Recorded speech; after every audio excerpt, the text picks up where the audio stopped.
morning, good afternoon, good evening. I'm not sure where you are right now, but right now you're with us, and we all appreciate that. Thank you. So welcome back to Three Best Ways Podcast. I am one of your hosts. I am Shon Tillman with True Digital Marketing. You can follow me on Twitter at Shon_Tillman, as well on LinkedIn at Shon Tillman. And you can find us as far as our agency online at www.truedigitalmktg.com. I'm in the presence of my wonderful super team that we link up, we form super friends, and I want to pass it over to Demetri. Good afternoon, sir. How are you? Hello, everybody. I'm Demetri Chambers. I am a business attorney and problem solver. I always add problem solver because I think that I'm not doing my job if I'm not actually helping people to solve problems. I've been practicing law for 28 years now. I've been in a partnership for 24 years. We got two offices. I manage the Houston office, and my partner, Kenneth Walker, manages the Dallas office. You can find us at www.walkerchambers.com. You can find me at dc@walkerchambers.com in terms of my email address, or you can call the office at 832-925-8337. I'll now turn the floor over to Katrina. Hello, I'm Katrina Keys, and I own a networking franchise called NIA 5.0, and I also own C&D HR Consulting. My thoughts, my goals is all about impacting lives, and I do that by building relationships that last a lifetime, just one person, one conversation at a time. I've been in HR for 20 plus years, so building bridges, getting to know people has been something I've been doing my entire career. So I'm super excited and super stoked to have with us today Shadrach Stevens. I got the opportunity to meet him some time ago during everything that's going on in the world today, and it has been an honor. Shadrach, tell us a little bit about you and your organization. Sure, I'm Shadrach Stevens. I'm the founder of Re.engineer, which is actually a collaboration platform, really to drive more collaboration across the world. And similar to Demetri, I've spent 20 years in industry to solve problems. I'm formally trained as an electrical engineer, representing HBCUs from Southern University. And I also work with Dow Chemical as a global improvement leader and also reliability director. So what does that mean? So I essentially manage the continuous improvement and reliability functions within the environmental assets across Dow. Awesome. Thank you so much. Shon, what you got? Me, this guy? Yes, sir. You. Okay. So I got a couple of questions, but I'm going to start off with one, right? So I don't get all the different mic times and everything. Being that I'm a digital marketing guy, I always look to see how you are looking online as far as like your online presence, social media, website. Your website is phenomenal, lots of information, but it's easily to digest. So I appreciate that. One of the things that struck me right away is your local presence in the community here in Houston. And I identified, I guess, some organization here that you have a relationship with, D-Spot, Pastor J, Higher Dimension Church. How did you start your relationship off with that organization, if you don't mind me asking? Yeah, sure. So interesting tidbit behind that relationship. So I was working for Dow Chemical. I guess it was about 3 years in from the start of my first role with Dow. And at the same time, I was actually volunteering with Higher Dimension Church. My wife and I had just moved to the Pearland area. And obviously we have a lot of friends that are from Louisiana, and we're looking for a good church home. And so a lot of our friends recommended to go to Higher D, right? And with the name Shadrach, most people, when I meet them for the first time, they always ask me, where's Meshach and Abednego? You guys didn't ask me that this time. But and funny story behind it is I actually have two brothers by the name of Meshach and Abednego. Wow. Yeah. Most time when people ask that, I normally say, depending on what time of the day it is, I'll pick up my phone and say, you want to talk to them? Because they don't believe me that in our family we have a Shadrach, Meshach, and Abednego, and then also we have one of my other brothers' name is Daniel. But there's a whole backstory behind that. And nevertheless, so when we came to Houston looking for a good church home, also starting a career out of Dow, was doing a lot of volunteering, really committed to the mission and the vision for the church. And one thing that I've always tried to do is connect what my passion is and also with my Christian faith. And in this particular case, they were looking for volunteers to serve on a construction project. And so obviously my background, technical background is in engineering. I thought, what a way to really give back to the community and really serve for this particular project. And so about a year into that, volunteering, pretty much nights and weekends, just having fun with the local team. The senior pastor came to me and actually offered me a full-time staff role to be able to drive the project to completion. And you guys may know this as well, but nonprofits, faith-based organizations, they don't have a large base to do project work similar to this. And in some cases, they could be taken advantage of by the general contractors, architects, and such. And so I felt obligated, but it was a tough decision, right? Do I leave, this career I'm starting at Dow to go and join this nonprofit to build up the community? And so I wrestled with it back and forth for a couple of months. And then I ultimately said, what, this is a once in a lifetime opportunity. When would I ever get a chance to be able to grow the Westwood community, Southwest Houston, and then still be able to operate in my sweet spot and my passion? And so made the decision, talked it over with my wife, and transitioned to the staff there full time. And within the next 6 months, give or take 6 months, we actually got the project completed, and it was a huge success after that. Prior to me joining that organization, the project was in process for about 2 years.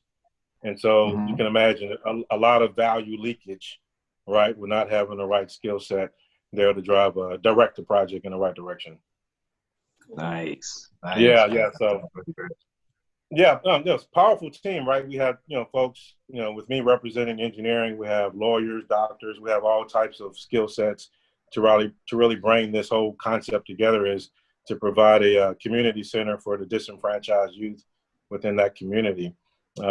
And beautiful campus. I don't know if you've ever had a chance to go by there, but basketball. I did tour it once, and again, looking at the website, I was like, wait, I know that place. I've been there. So to be able to meet the man behind the man is awesome. So great job, and I was thoroughly impressed when I saw it. No, thanks for that. So I had an opportunity for about 1.5 years to work on that project. Help them reorganize and restructure their maintenance and facilities department. Was actually able to get a lot of value from that process. And then the economy went south. This is around the same time, the housing market crashed. And so a lot of the funding and giving towards the organization kind of dried up. And so I found my way, transitioned back into Dow. So it was a couple month period I had to transition back into the company I left. But I would not change it for the world. It's an experience that, it's tough to lead an organization when more than half of the people don't get paid, right? You got a whole, right? I mean, most of the people on the team are volunteers, just like I was when I started out. And so you have to learn how to, foster relationships, really encourage and find people's motivation and the why they do things, and assemble a team and then try to go to work for a bigger mission. So even though I stepped away from corporate for about 1.5 years doing that work, I think I grew probably 5 years within that short time span because of the development as a leader, right? I mean, it's all about, accomplishing a goal, finding the right team, the right mixture of players on the team so that you can be successful in the execution of the goal. Absolutely. Yeah. And then plus you got a chance to really worship God at the same time. So, getting an opportunity to connect with people, transition their lives over to Christ. Like I mentioned, that was one of the sweet spot moments for me, is I could do all of that within that arena and still, earn a living for my family.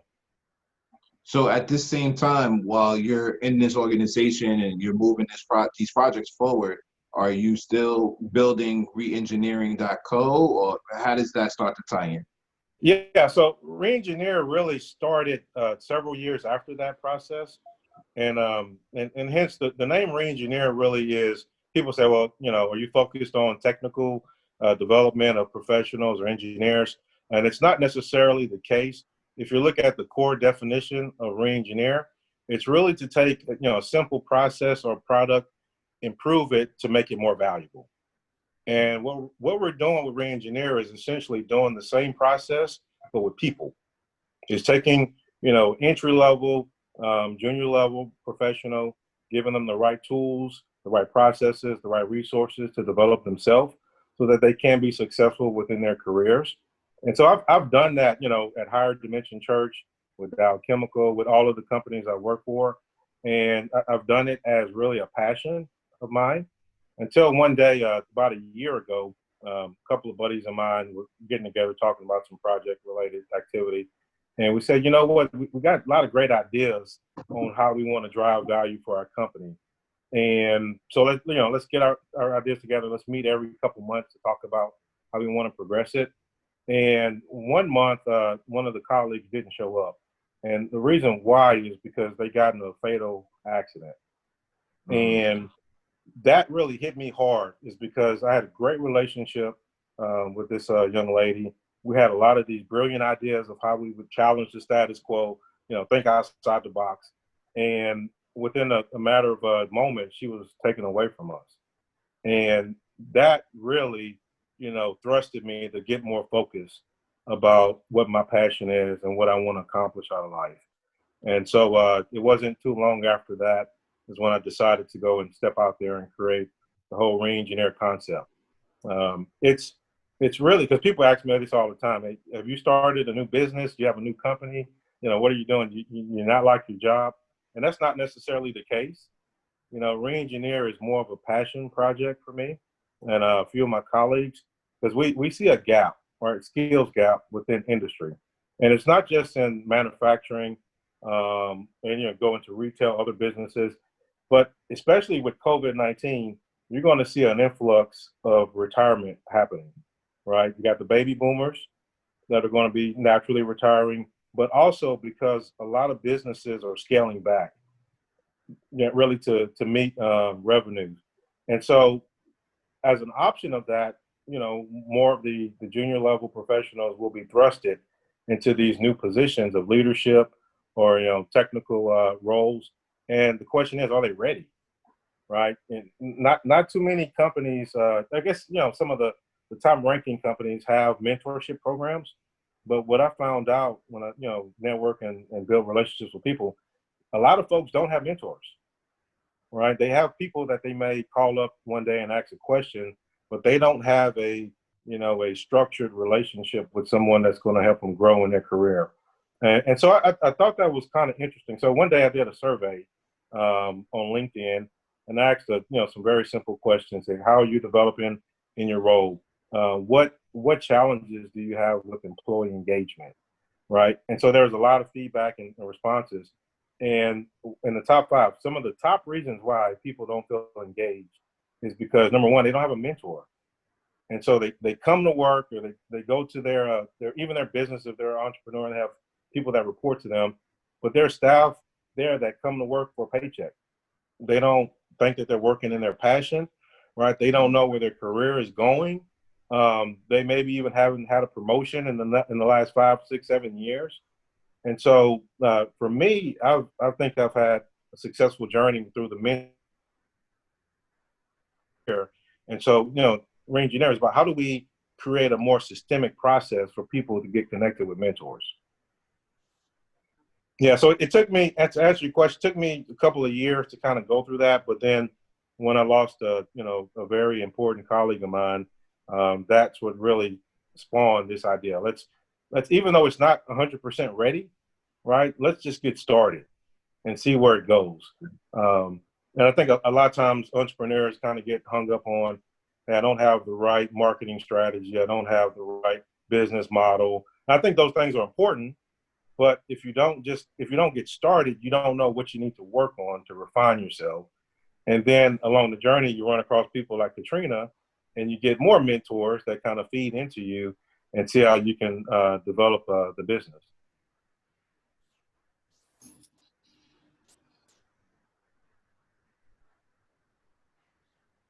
So, Demetri, what you got?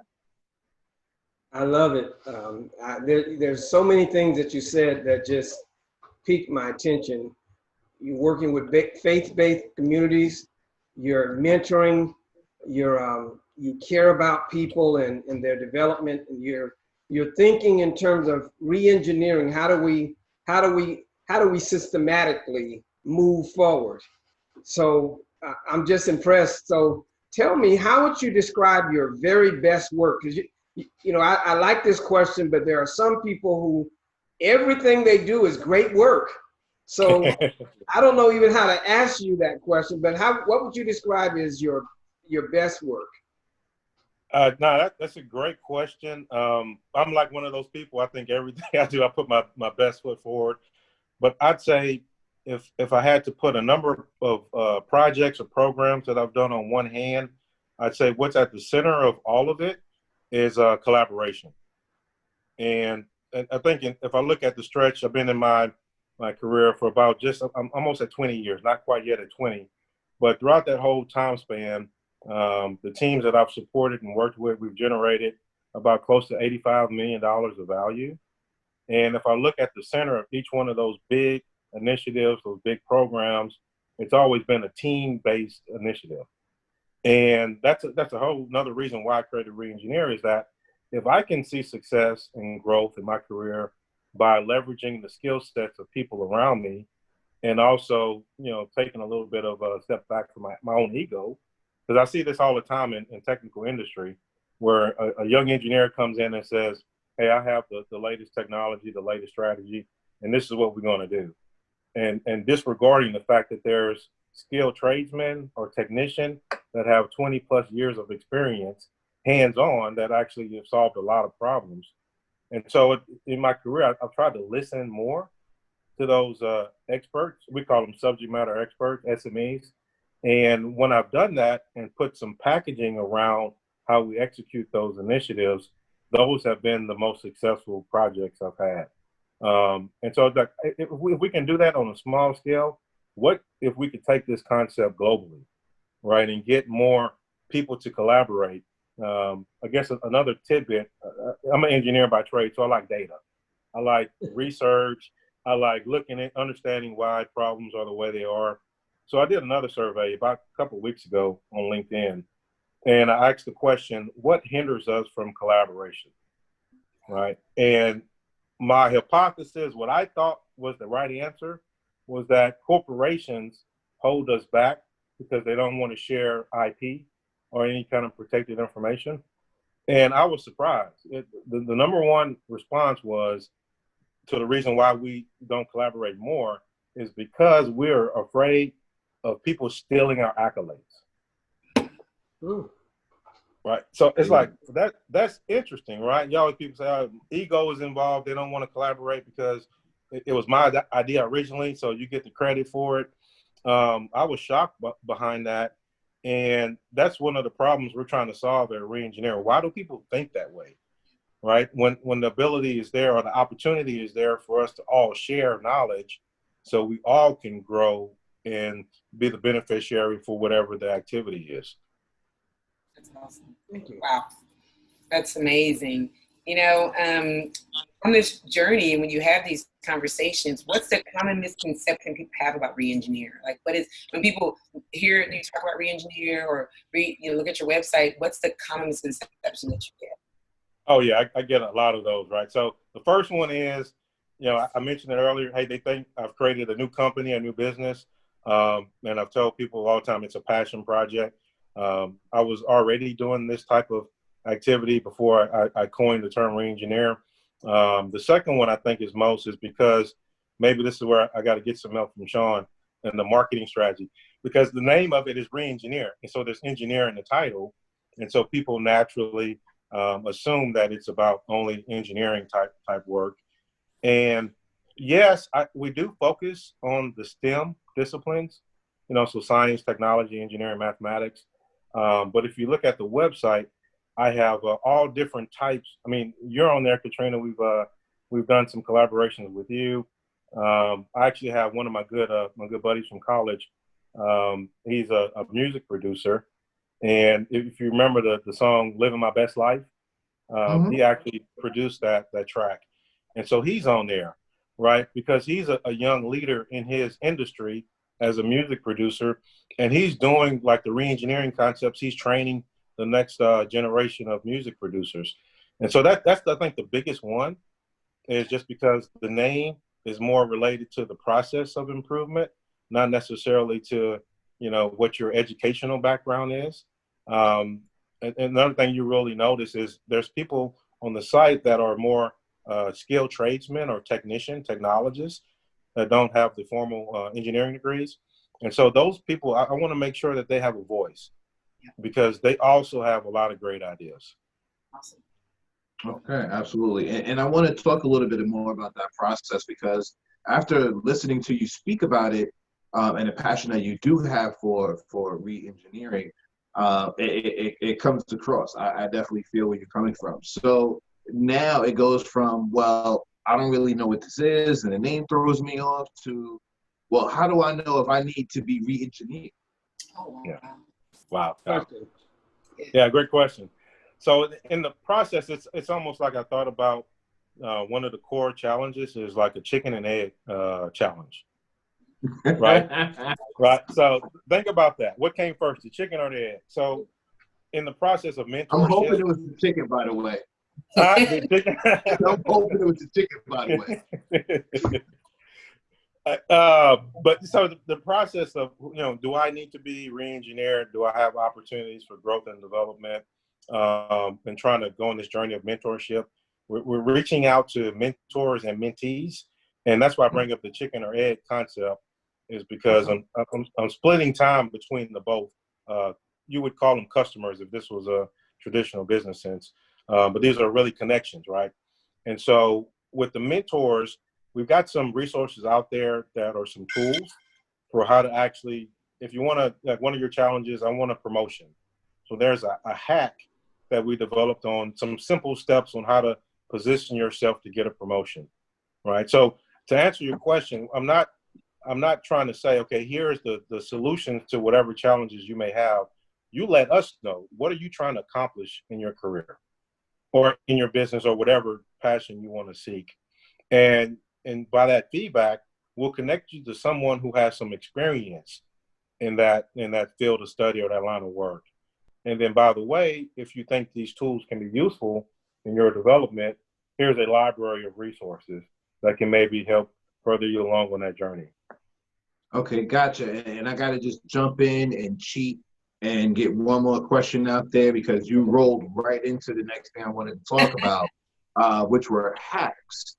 And, some people just don't really get the concept of what a hack is or what you hacking. To me, when I first heard it, I thought about, playing defense in basketball. You come down in the paint, you're going to earn these too, right? So you, for the slow people in the back of the bus, like myself, can you just first tell us what is the concept of hacking? And then to add on to that, I encourage people to celebrate any and every small win you may have.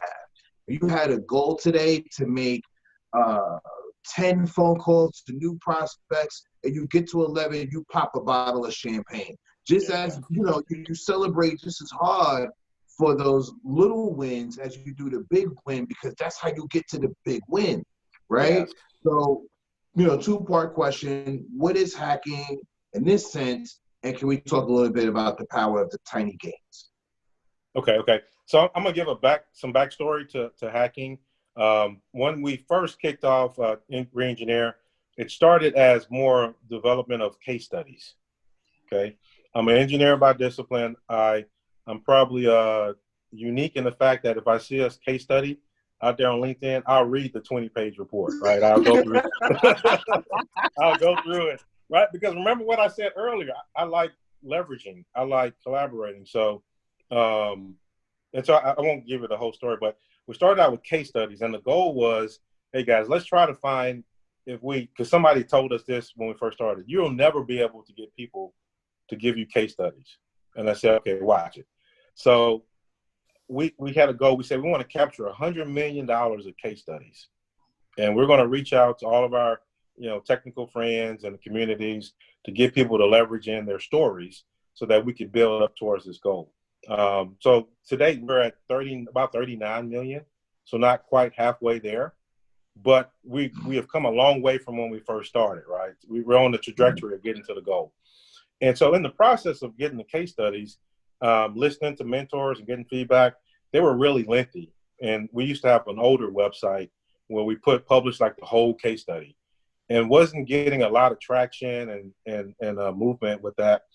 So the idea came about, sometimes people have stories they want to tell that are not a traditional case study, and also people don't want to read 20-page document. I mean, let's just keep it real, right? If you're scrolling through your timeline, LinkedIn, Facebook, whatever social media, you're focused on pictures and videos, right? And then yeah, right. So, or unless there's something that really piques your interest.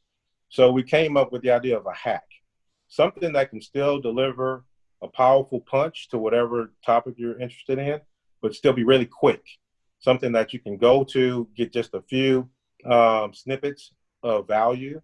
And then if you're really interested, then the author of the hack, you can reach out to them directly and get more details behind it. So that's me. The hack process is me just transferring from an engineering mindset to now more marketing, right? How do I make this appetizing for people to really connect with? And so, and I've seen the term thrown around the industry, hey, let's produce a hack, something that's really quick and simple that people can really connect with. And so we just continued on with that same process. Yeah, and so one of our hacks produced by Calvin Williams, he's a continuous improvement guru. He's out of Atlanta, but he's developed a series of software automation that if you're on a journey to try to drive improvements in manufacturing, you can purchase his software and it steps you through the process step by step. And so I partnered with him, a couple of months ago, and I said, it'd be interesting. He does a lot of video content, promoting his business and his company. I said, why don't we collaborate on a hack? Basically boil down everything that you do in 4 or 5 pages, and with some graphics to kind of help tell the story. And that was one of our most recent hacks. And so I've learned valuable lessons where I was at first trying to produce all the hacks myself based upon my experience, and now I've transitioned to now make it more user generated content. So all of the community, especially if they're a subject matter expert in their field, I'm partnering with them so they can develop the hack, and then I produce it on the Re.engineer page.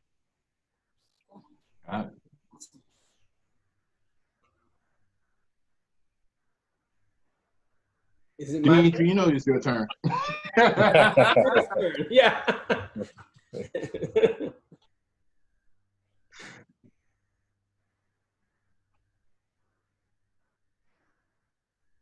So how are you able to impact lives? You talk about this journey, you talk about Re.engineer, but let's just dig into this. You're impacting lives. And so how do you feel you're able to do that? Yeah, I think really specifically in the last 6 months, we've been on the journey for a little bit longer than that, but I can say we've had some success stories. One of the young ladies that I actually have taken on as a mentee personally, she started within the company I work for, and within 6 months, very quick timeline through mentorship, she's already received a promotion, right? And that's really kind of unheard of. It normally takes at least a year or 2 years before you're ready and competent enough to go and even seek out promotion. But that's one of our wins, as Shon mentioned, that we celebrated because, I think when you have the mentor there, they can break down more barriers than you even know exist, right? And so it streamlines the process for your learning and development. Then another couple of cases, we've actually helped folks get hired on the company by helping them with their interview skills, also helping refining their resume. One of my mentees actually just got into a leadership position because of some of the relationship stuff we've done behind the scenes. And so really the success and how we impact lives is that people accomplish what their career goals are. Or if they're, entrepreneur or whatever business line they're in, as long as we can help you and partner with you to get to that level of accomplishing those goals, that's how we really impact the lives. And yeah, we as a tidbit to that too, we focus a lot around inclusion and diversity. So yeah, a lot of our collaborators or people of color, African American descent, and what's happened is especially in the times that we're in and the climate that we're in, we're finding opportunities to really help them break through to their leadership by giving them some mentors. Even we have cases where we have African American engineer and there's a minority white mentor, right? Giving them that perspective, because I think you're only as good as the onslaught of mentors you have. So I think the impact is really, can we see them progressing through their careers based upon our relationship? That's right. That's got to be pretty exciting when you get that phone call, you get that email or that text message. Guess what happened today? I got an offer, a promotion, or I got, I heard this. I mean, that's got to be an exciting time when y'all go back and I can check some boxes that your passion has really turned into so much more. Oh, absolutely. Yeah. And to do that, because I think it's so caught up in somebody as a success story. Because people have asked me, hey, how do you measure success? Accomplished. Well, success is measured by the person that's connected to us. We're not, driving revenue or making money. We're not connected through that channel, but we're trying to make sure that people are satisfied and they achieve whatever their goal is in their career. Well, that definitely sounds like what Demetri does on a regular basis, like all the time. So I'm sure his next question is definitely tied to some impactful stuff, because he's definitely, you think of business attorneys, and when I met Demetri, I was like, yeah, okay. But when you get to like people like you and him, leaders, and you're out there doing it and interacting with people, I think that's pretty amazing. So Demetri, what you got? Yeah, I've just been listening because I'm hearing and feeling all the things that I'm dealing with. Because a lot of what I do is help businesses avoid problems and to solve problems going forward. And sometimes it's a mindset challenge where you're trying to take them from one type of paradigm to the next level. And so I'll ask this question. What would you say is your greatest challenge in your efforts to take people to the next level? Whether it be a mentor or someone you're helping in a project. Yeah, I think our toughest challenge so far is really getting people, I'll take some backstory. So you go on social media and you see people complain about challenges or problems, but then when you confront them and say, hey, let's partner, go and solve that, you get crickets. Yes. Right? I think social media is really an outlet for people to get therapy. Right. Yes. And when you actually call them out and say, look, that's very interesting. I know someone who's going through the same exact thing. Let's maybe partner together and see if we can work through this situation. It's been difficult to make that crossover. So most of which Re.engineer has done. I mean, I wish it would be awesome if we could automate this, right? And just have post out there and send people to the website and it just naturally clicks. But most of the progress has been manually, where, we have to spend a lot of time, talking on the phone with people, coaching them through situation, back and forth, direct messages, trying to get them to a certain point in their problem solving. And so, it is what it is. It's time consuming, right? When you have to be more hands-on with it. And so that's why we've said, let's focus on quality versus quantity, right? So our mentorship program today has 10 people. And so that's 5 pairs. And actually one of the pairs is actually a three-way collaboration where the mentor is collaborating with a mentee, and then that mentee has a mentee too. So, sure, we don't have 1,000 connections mentoring each other. We have 10 at the moment, but it's because we've had to, slowly grow that relationship. And like I said, I love to find a way to automate it more so that we can accelerate it. But I'm okay with it now because, like I mentioned, it's a passion project. and it's a growing project. Yeah, but I would say that's my toughest challenge right now is getting people to kind of fully commit to wanting to be a part of this. Cool. That's awesome. You know, there's so many pieces of different things that you've said, and when you talk about your passion, how do you get, when you're talking to your mentees or mentor, at some point you got to realize they have to be passionate about what you're doing. So how do you kind of measure that? I mean, Demetri, does that make sense? Yeah. Like, how do you measure that to determine, like, are they truly passionate about this, or are they just looking for something to do because you know you're passionate about this? So how do you kind of measure that and gauge that? I'd say it's a work in progress because we have the 10 people, and so all of the 10 are passionate, right? Because they have reached out and said, you know what, I want to be a part of that, right? So there's a why for them, right? And we're here to try to understand that and help them grow. Sure, I think if we were in the hundreds and thousands of people, then we probably lose some traction with some of the folks. But it hadn't really been a challenge, at least at first. Once they finally commit, you know, they're fully committed. And it's to the point now, you know, we were talking earlier, it's just been so busy, right? But it's just time. Like, everybody wants feedback. Everybody wants to engage.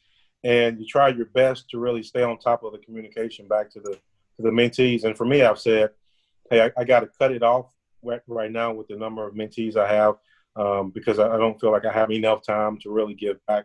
And so my push is to go find other mentors now, so they can, there's that chicken and egg kind of question, right? Now we're starting to build a population of mentees, need more mentors to help serve in that capacity. But when we start out the process, and this is intentional. So one of my mentees asked me when they say, hey, I want you to fill out this form. I sent them to a link. I said, I want you to fill out this form because it's a profile of what you've done in your career, right? Well, Shadrach, make that so simplified. If you just do it like in an online form or something like that. And I said, no, and I'm giving away my secret, but I intentionally want them to go out there and type up, you know, PowerPoint document, because I want them to think through, not just, you know, be sitting randomly answering questions on an online form. And I think as a part of the process, it kind of makes people say, you know what, do I really want to commit to this relationship? Yes. Because it means some effort has to be given towards it. And honestly, Katrina, some people have not submitted their form, right? Yes. So, you know, we'll keep moving forward, right? And maybe eventually they will want to connect with us. But to make it a part of the process, so it's not just easy sign up, is what I'm getting at. So we understand truly that they want to be committed. I do something similar. I call it staying on the table, and because I tell the mentee at the beginning, there will be times when you're going to want to get off the table, because this is hard. Going forward and getting to the next level is hard work, and I just tell them that I've had to do this to get to where I am, and I'm here to help you get there. But there will be days when you're going to want to give up, and I let them know that I'm not going to give up. I'll always be on the table. So if you fall off the table, I'll be up here, and you'll have to climb back up here. But you're going to have to stay on the table. Yeah. That's really interesting. That's so really we'll good. talk more. I love your passion for mentoring. I believe in mentoring. For me, it's more important than being a lawyer. It's really about passing on and pouring the best of yourself into someone else. And I told one of my mentees the other day that you'll probably outlive me. That means that when I'm gone, there will be some good things that will be happening because of me. So hang in there. We got to make this work. Stay on the table. Yeah. I love it. Well, and that's the same thing, right? For the mentors, it's all about how do you leave a legacy? Yes. And another one of the components behind the Re.engineer concept is I'm nearly at the 20-year mark. And for the first 20 years, I've had my head down trying to drive value. And you look up and you say, you know what? I don't have a big legacy there. Well, I mean, in pockets, right? But yes. I want my legacy to be is I want those people that have mentored to be better than me, just like yourself, right, and take the torch and carry it forward. And honestly, I enjoy creating value. That's what my passion is. Yes. Helping people. Yeah. At the end of the day, I like to feel satisfied that I've created some value. That's Right. it. Yeah. Because I tell people, and I hate to say this, probably get killed from some other lawyers. Lawyers can do a lot to extract value out of you. So I'm trying to give value and to give people more than they had when they came to me. Yeah. And I see that you. In fact, that's why Shon and Katrina and I are friends, because we have that in common. We've rubbed shoulders and we know that about each other. Yeah. So, you know, something I had to put into a picture. I'm the rambunctious little brother of the group, right? So what I want to know is a little bit about Re-Up TV, and my piggyback on that is, you know, from our standpoint, like, you know, I think that I would be a great mentor for someone who wants to be in digital marketing, right? So, you know, my big question is really, how can we be them as far as a mentor or even, you know, a mentee? Yeah. Technically, you can find Re.engineer.co. I'm also on LinkedIn at Re.engineer. And so those are the quick ways you can access us. You mentioned the Re-Up TV. I'm also on YouTube, which is exactly that, REUP TV. And that side of what we're doing is more of the be your true self. So, you know, I'm a young professional too. I enjoy, you know, all types of music, hip hop, rap. And so I try to infuse, you know, learning and development with music, and also given an opportunity to really feature the next generation of leaders.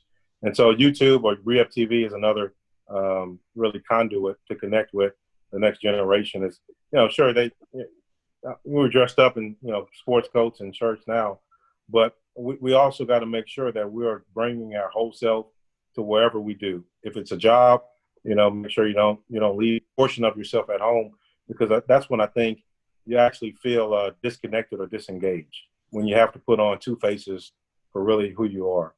But yeah, I think the quickest way is if they can go to my website, Re.engineer.co. There's a lot of resources and ways to connect with. Okay, very awesome. Anybody else have anything else they want Shad to share? Dude, I'm clear, excited. You know, I can't wait to get this out to help spread the word. What I've learned today is that it is a great situation. You guys are basically a resource at the end of the day.